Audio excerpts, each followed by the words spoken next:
자, 맞다. 호랑이로 변하는 남자. 호랑이로 변하는 남자.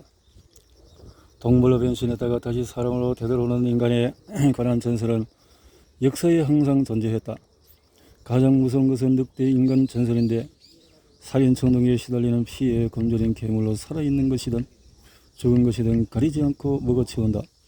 사람이 야수가 되는 이야기는 거의 모든 시대마다 나타났다. 가장 최초의 인기소설 사타리콘부터 로마 신화인 리카온, 가장 최초의 인기소설 이런 등등해서 리카온은 아르카디아의 잔혹한 왕으로 하늘의 신인 주피터를 죽이려고 한 죄로 벌을 받아서 늑대가 되었다. 오늘 우리는 해리포터나 트와일라이트 시리즈를 읽으며 인간에게 이야기의 잔혹한 매력이 줄어들지 않았음을 느낀다. 세상에서 가장 이상한 뇌를 가진 사람을 만나는 내 여정에는 늑대 인간이 왜 튀어나오는지 이상하게 여길 수 있다. 하지만 늑대 인간 이야기에 숨은 기이한 진실은 늑대 인간이 대중소설이나 전설만은 아니라는 점이다. 초기 의학문화를 살펴보는 동물로 변하는 사람에 관한 기록이 남아있다. 파울러스 아이기네타는 7세기 알렉산드리아의 의사로 이 병은 우울증이나 과령의 흑담적으로 고통받는 사람의 질병이라고 설명했다.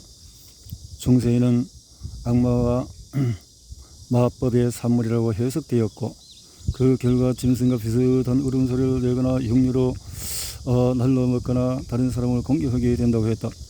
이런 질병의 원인은 무엇이었을까? 어쩌면 당시 다른 질병에 처방되던 연고가 만성적인 저런 느낌 같은 부작용을 일으켰을 가능성이 있다. 그러면 환자는 피부 속에 털이 자라고 나온다고 느낄 수 있어서 사람이 동물로 변신하는 증거가 됐을 수도 있다. 역사가는 양귀비나 독이 있는 벨라돈나와 비슷한 사리풀 같은 약용 식물을 섭취한 탓이라고도 말한다. 17세기 약초의사들은 사리풀을 진정제로 사용했고, 류마티즘 통증이나 진통제 치료로도 사용했다. 지금은 이런 치료제가 생생한 환경을 일으킬 수 있다는 사실이 알려졌다. 이런 약용식물을 먹은 수많은 사람이 자신이 일시적으로 표범이나 뱀, 신화 속의 동물로 변신한다고 생각했다. 시간이 지나면서 몇 가지 치료법이 생겼는데, 식초를 마시거나 방해하는 방법이 있었고, 가장 극단적인 방법으로는 탄환으로 쏘는 것도 있었다. 가장 유명한 늑대인간 이야기는 프랑스 랑드 지방에 살던 14살 소년 장 그르니의 이야기다. 17세기 초 그르니에는 자신이 50명 이상의 아이들을 잡아먹었다고 자랑했다. 내 발로 뛰는 쪽이 더 편하고 날고기 특히 어린 소녀의 고기를 먹고 싶은衝動을 느끼는데, 어린 소녀 고기는 아주 맛있다고 말했다.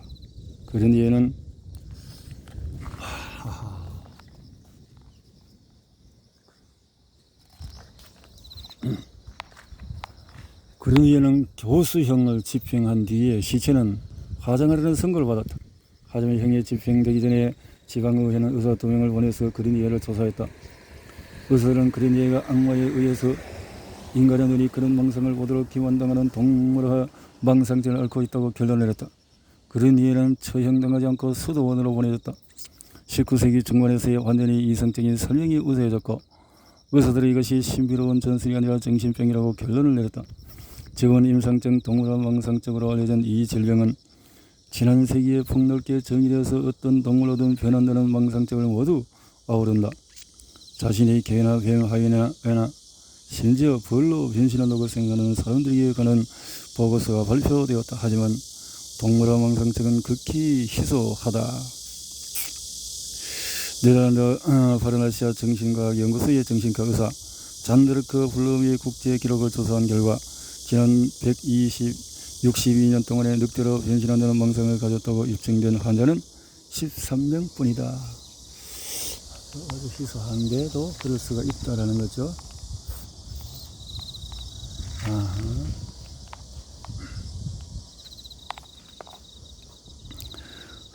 흥미롭기도 하지만 이 흔치 않은 병에 나는 다소 불안해졌다. 샤론과 루벤은 세상을 인식하는 지각이 얼마나 쉽게 다른 사람과 달라지는지 내게 보여주었다. 실비아는 우리 모두가 경험할 수 있는 환각에 눈뜨게 해주었다. 하지만 이 경우는 훨씬 더 극단적이다. 내가 사람의 형태를 그토록 쉽게 부정할 수 있을까? 어떻게 사람이 팔다리 대신에 발톱과 날개를 가지고 있다고 확신하게 할 수 있을까? 거울을 들여다보았는데 짐승이 마주보고 있다면 어떤 기분일까? 이 현상이 우리가 자신의 몸에 대해서 생각하는 방식을 알려줄 수 있을까? 블럼이 입증했듯이 이 사례는 극히 희소하므로 임상적 동물화 망상을 겪는 사람을 만날 수 있으리라고는 기대하지 않았다. 그래도 나는 정기적으로 전문의와 정신과 의사에게 동물화 망상증 환자를 아는지 확인했다. 임상적 동물화 망상증은 독립적인 질병이 아니라 조현병처럼 더 흔한 정신질환과 함께 나타나는 사실을 금방 알 수 있었다. 의사들은 대부분 동물화 망상증 환자를 본 적이 없다고 했다. 실제로 환자를 본 사람은 아랍에미리트 대학교 의학의 건강과학자인 핸드 모셀이 뿐이었다. 핸디는 동물화 망상증을 한두 번 이상 치료한 세계에서 손꼽히는 연구자다. 핸디가 처음 임상적인 동물화 망상증 환자를 만난 시기는 1990년대 초 영국 범영 올 세인트 병원에서 전문의 수련의로 일할 때였다. 거기서 자동차 도로에서 해마다 체포된 후에 몇 년 동안 이상행동을 하는 36살의 남성을 만났다. 이 환자는 바닥을 기어다녔고 개처럼 짖으면서 거리에서 토사물을 먹었다. 환자는 의사에게 자신이 개물로 변기물을 마시고 개처럼 행동하라는 목소리를 들었다고 했다. 정신과학 수업에서 이 질병에 관한 한 번도 들은 적이 없었습니다. 햄디는 처음 만났을 때 내게 말했다. 나는 그 환자가 범죄를 저지른 일을 덮으려고 개인 척인한다고 생각했습니다. 햄디가 지도교수에게 그렇게 말하자 지도교수는 동물화 망상증을 조사하려고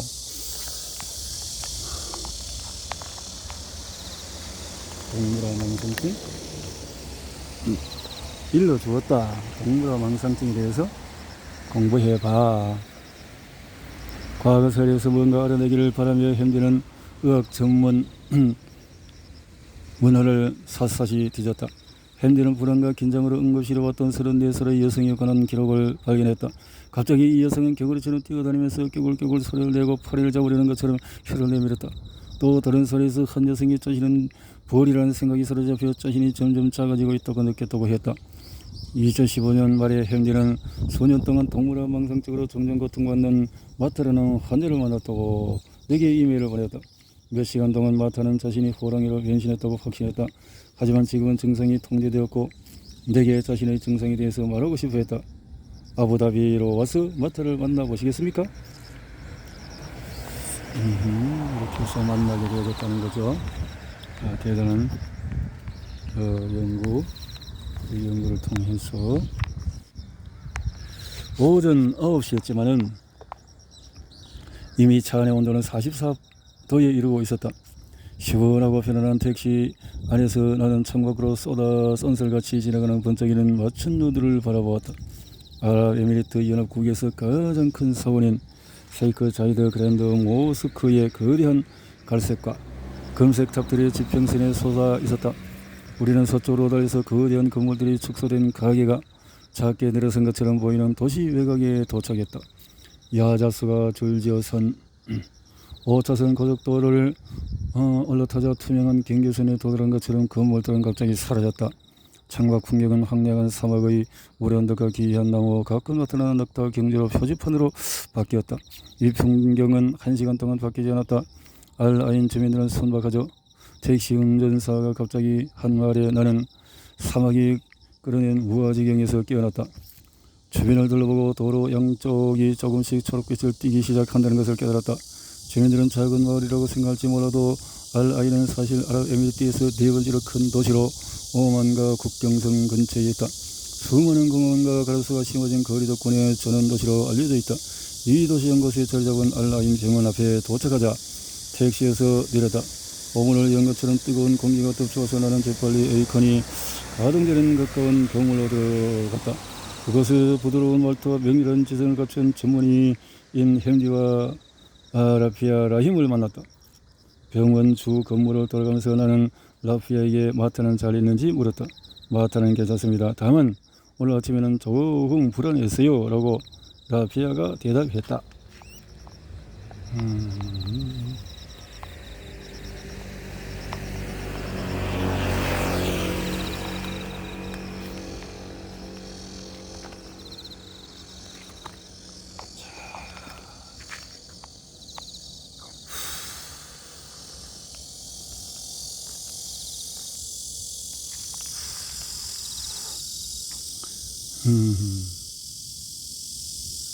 마태는 넓고 복잡한 복도 한쪽에 놓인 의자에 앉아 있었다.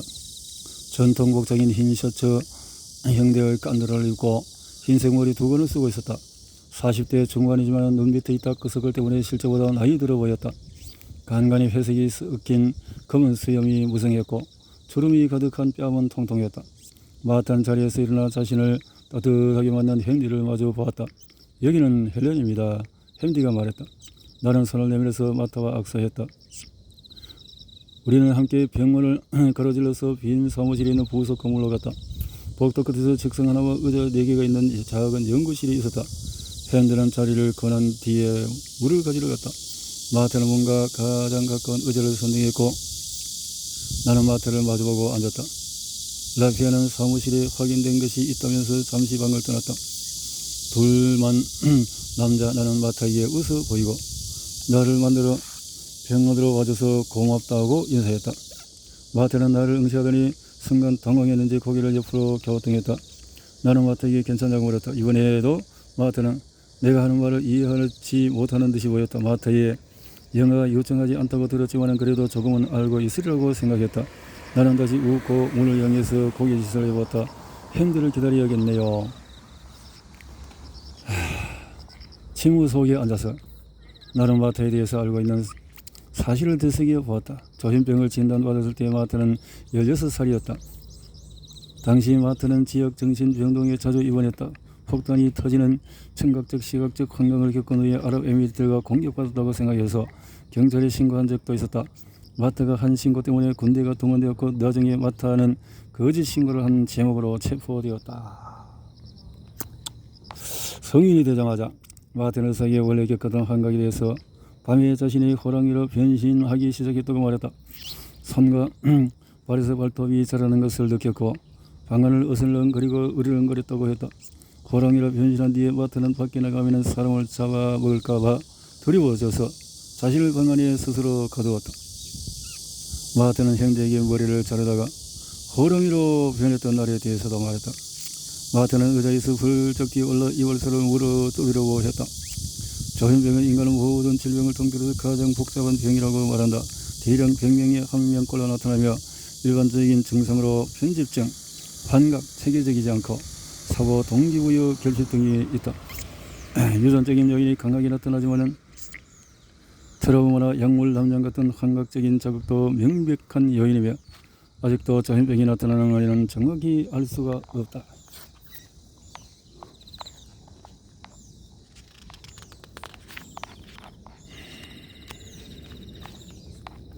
몇몇 유전 연구를 보면 22만 염색 중의 뉴런의 발달과 성숙에 관련된 영역의 돌연변이가 원인인 것으로 보인다. 일본 의학연구소 산하 내과학연구소의 연구자들은 해당 돌연변이를 가진 사람의 줄기세포에서 뉴런을 분화시켰는데 돌연변이가 없는 사람의 줄기세포에서 분화한 뉴런보다 성장한 뉴런 수가 더 적었고 이동 거리도 더 짧다는 사실을 발견했다. 이 결과는 22번 염색체 돌연변이가 생명체의 초기 발달 단계에서 비정상적인 성장과 발달을 유도하며 이는 다시 뇌 안의 의사소통을 담당하는 신경망에 다양한 영향을 미칠 수 있다는 점을 보여준다. 조현병의 증상은 너무나 다양해서 어떤 신경망이 가장 큰 영향을 받는지 집어내기가 어렵다.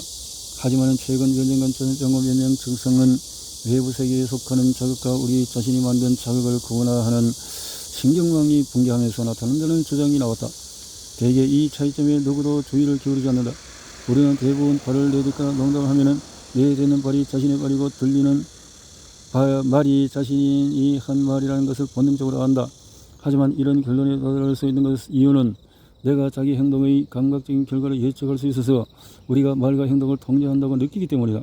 1980년대 말 이후 유니버시티 칼리지 런던의 크리스 프리스 연구팀은 이런 감각작용이 일어나는 기전과 이 기전으로 조현병의 몇몇 증상을 설명할 수 있는 모델을 만들었다. 다리를 예로 들어보자. 발가락을 꿈틀거려본다.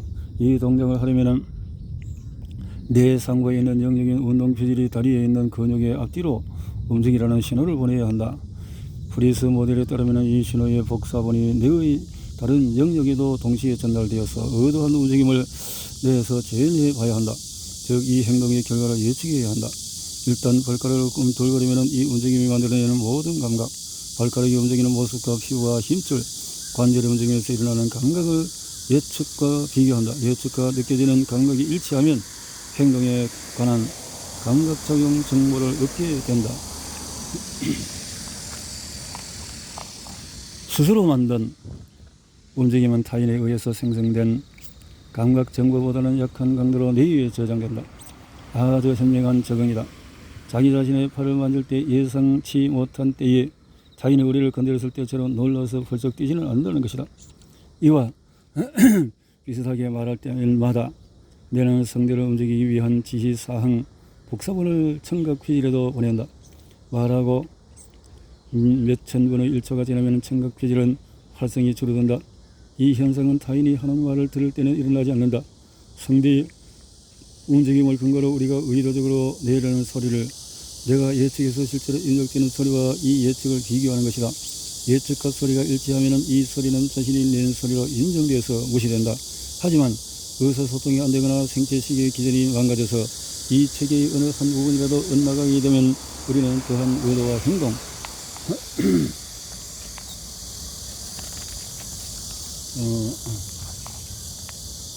예측 결과를 연계시킬 수가 없다.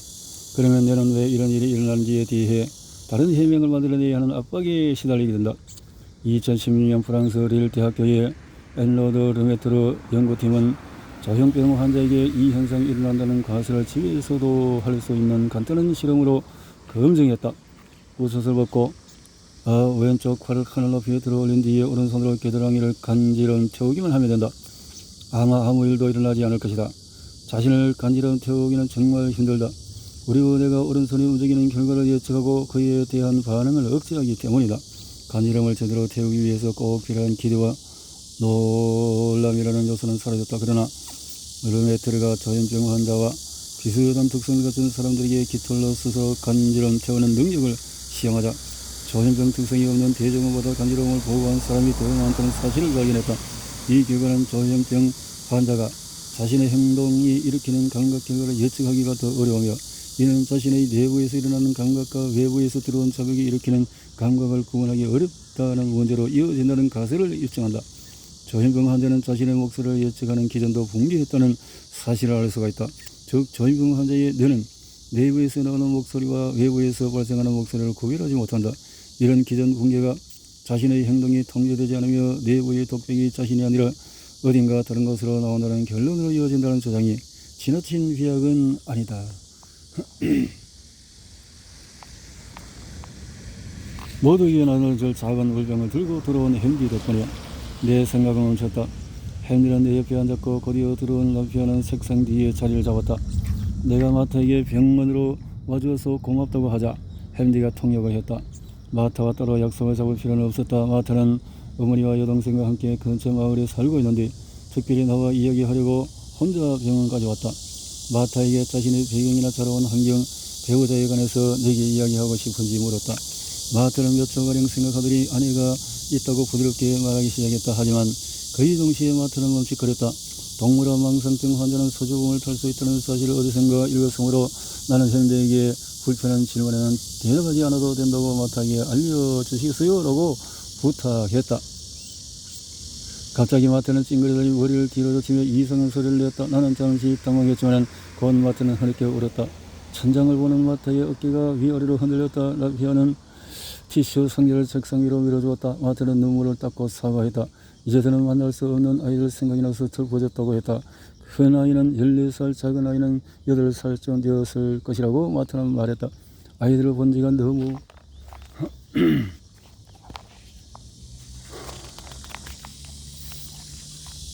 오래 돼서 정확하지는 않다고 했다.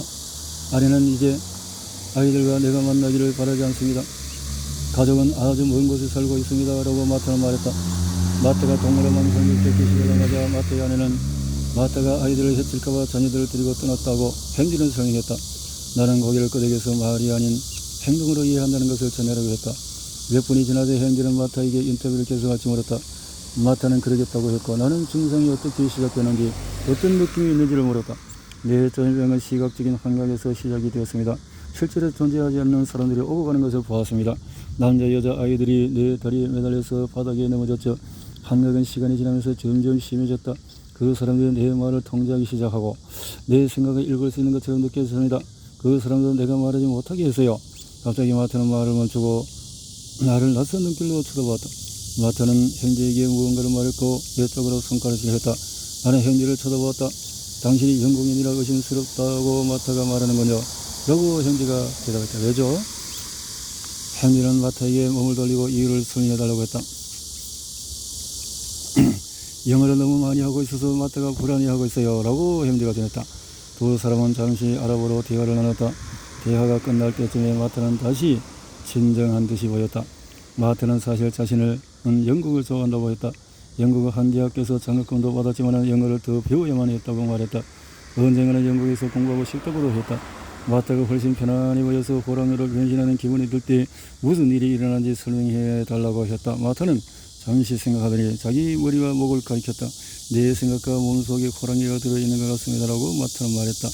마태는 사면을 거저 올려 팔을 보여주더니 굵고 검은 털을 팽팽하게 잡아당겼다.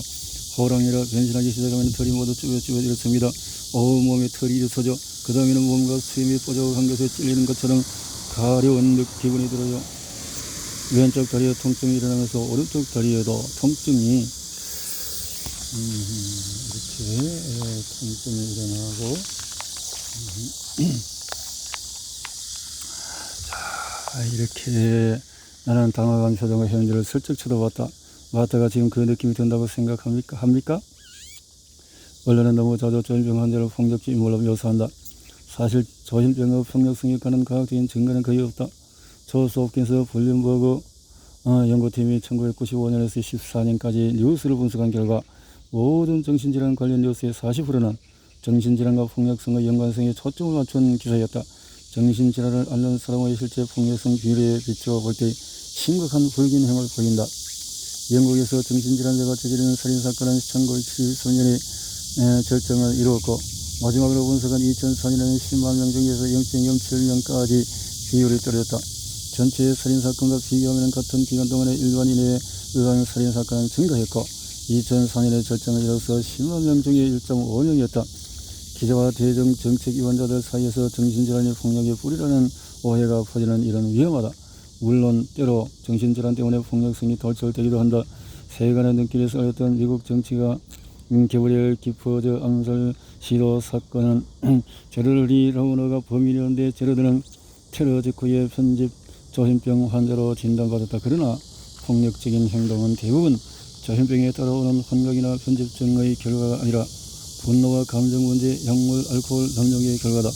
대부분의 정신질환자는 폭력적이지 않으며 대부분의 폭력은 정신질환자가 일으키지 않는다라고 맥킨디는 말한다. 맥킨디 이 사실을 알기에 나는 당황하지 않았다. 이 사실을 알기에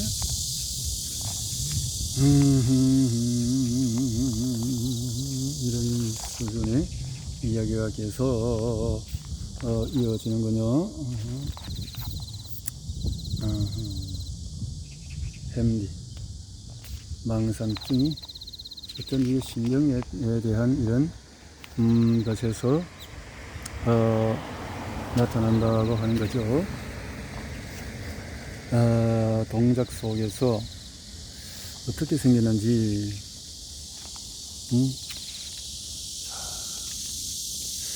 이게 환각지라는 말은 1871년 미국 신경학자 미첼이 처음 만들었다. 환각지를 겪는 사람은 절단된 팔다리가 아직 존재한다고 느끼며 때로 통증을 느끼기도 한다. 환각지가 영혼의 증거가 아니라 상당히 특별한 현상, 즉 신경가소성이나 살아가면서 자신을 재구성하는 뇌의 능력을 보여주는 증거라는 점을 알고 있다. 환각지는 얼어붙거나 주먹을 꼭 쥔 것처럼 느끼면서 가끔 아플 수도 있다. 자기 신체의 이미지에 환각지를 만들려고 실제로 팔다리를 전달할 필요는 없다. 환각적인 없는 것인데 있는 것 같이 이렇게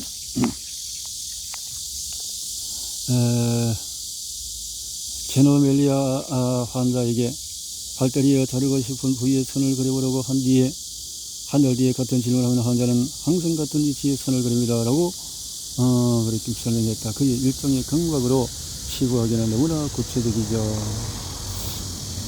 이렇게 환자의 다리를 만지면서 내 영상을 찍었다. 흥미롭게도 트랜스젠더가 종종 자신의 몸에 대해 갖는 기묘한 느낌도 이와 비슷하게 설명할 수가 있다. 트랜스젠더 최근 캘리포니아 대학교 샌디에이고 캠퍼스의 로라 케이스 연구팀은 해부학적으로 여성이지만 남성의 몸을 원하는 강렬한 욕망으로 남성으로 인정된 8명의 사람을 모집했다. 이럴 수가 있네요. 하나의 병적인 신경적인 것이 이 트랜스젠더에게 닭이 먼저 닭열이 먼저 양 먼저다. 특정 신체 부위에 대한 혐오감이 뇌에서 이런 차이점이 나타나는 원인인지 결과는 알 수가 없다. 그런데도 두 실험은 내적으로 생성된 신체 이미지와 신체 이미지를 생성하는 두 정력의 중요성을 명백하게 보여준다. 하지만은 이런 결과가 동물화 망상증의 존재를 설명하는 데 도움이 될까? 이에 대한 긍정적인 신호가 하나 있다. 1999년 헨리는 우연히 뇌전증과 심각한 우울증을 앓는 53살의 여성을 만났다. 아직도 이 환자는 자신의 발에 발톱이 자란다는 생각을 떨쳐버리기 힘들어한다.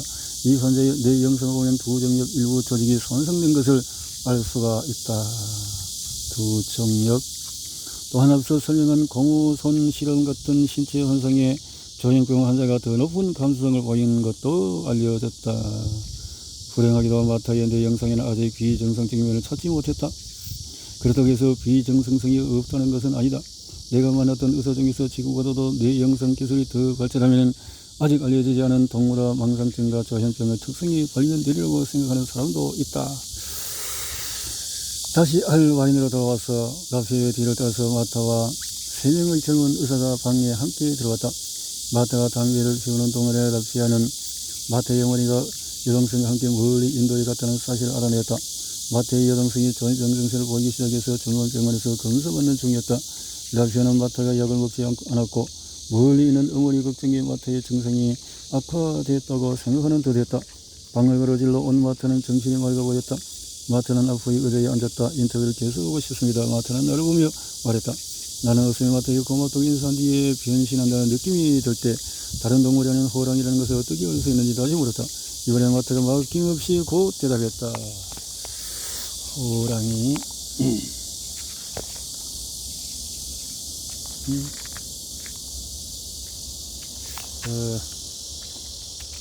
막힘없이 대답을 했다. 왜 호랑이로 변할 수 있는지 알 수가 없지만 내가 호랑이인 것을 저절로 알 수가 있습니다. 내 주변에서 수많은 소리가 들리는데 내가 쓸모없다고 말하죠. 나를 비웃으세요. 내가 쓰레기고 인간이 될 자격이 없다고 말합니다. 가끔은 내 주위에서 사자가 으르렁거리는 느낌을 들기도 해요. 사자는 때로 내 목 뒤를 잡아채면서 나를 공격합니다. 그러면 고통으로 움직일 수 없습니다. 공격당한 후에서 피가 흐르는 모습을 볼 수가 있죠. 스스로 방어할 수 있다고 느낀 적은 없나요? 아니요. 마타는 고개를 저었다. 사자에게서 나를 지킬 수 없습니다. 사자는 나보다 강해서 내가 먼저 공격해야만 해요. 얼마나 오래 지속이 되나요? 어떤 일은 몇 분밖에 안 되지만 때로는 몇 시간이 가기도 합니다. 현재가 끼어들었다. 최근에 그런 기분이 든 적이 있나요? 아니면 오늘만 그런가요? 어젯밤부터 그랬습니다. 라고 마타가 대답했다. 마타는 당황한 듯이 보였다. 침대에 누워 있었는데 그럴 것 같은 기분이 들었어요.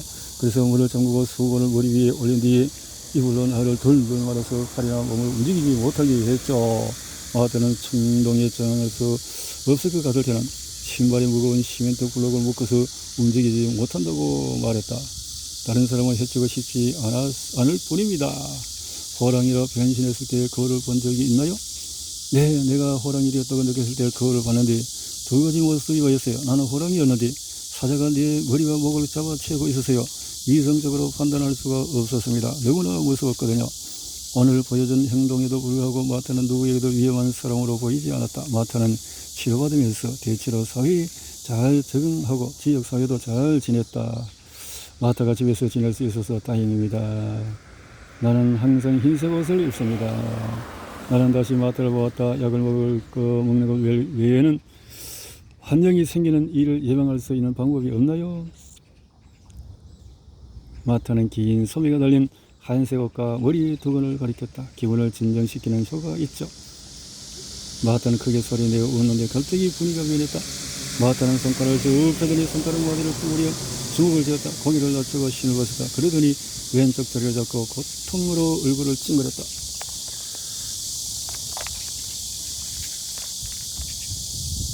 갑자기 으르렁거리는 소리가 들렸다. 지금 방에서 나가는 편이 좋겠습니다. 내 옆에 앉았던 의사 중 한 명이 말했다. 다른 의사가 마트에게 불안을 가라앉히는 약이 필요한지 물었다. 마트가 고개를 끄덕이자 의사는 곧 방으로 나가 사라졌다. 이쯤에서 온갖 약물의 혼합처방과 심리치료로 마타의 망상이 사라졌고 마타가 지금은 잘 지내고 있다는 소식을 덧붙이고 싶다. 하지만 불행히도 일은 그렇게 흘러가지 않았다. 집에 돌아온 몇 달 뒤 나는 라피아에게 이메일을 보내서 나를 만나러 와줘서 고맙다는 내용의 이메일을 번역해서 마타에게 보내달라고 부탁했다. 나는 마타가 어떤 기분인지 알고 싶었다. 라피아는 곧바로 답장을 보냈다. 나와 인터뷰한 그날 보여준 마타의 행동은 상당히 심각한 재발을 예고하는 징후로 마타가 병원 입퇴원을 반복하고 있다고 했다. 아직은 마타가 일상생활을 영위할 수준까지 회복하지 않았다고 했다. 마타의 뇌는 정말 특이하지만 이런 극단적인 사례에서도 우리가 배울 수 있는 교훈이 많다. 특히 가족이 계속 환자를 돌볼 때 환자의 건강이 보장되는 놀라운 가족의 힘을 빼놓을 수가 없다. 나 자신은 이렇게 참 어려운 속에서 문제를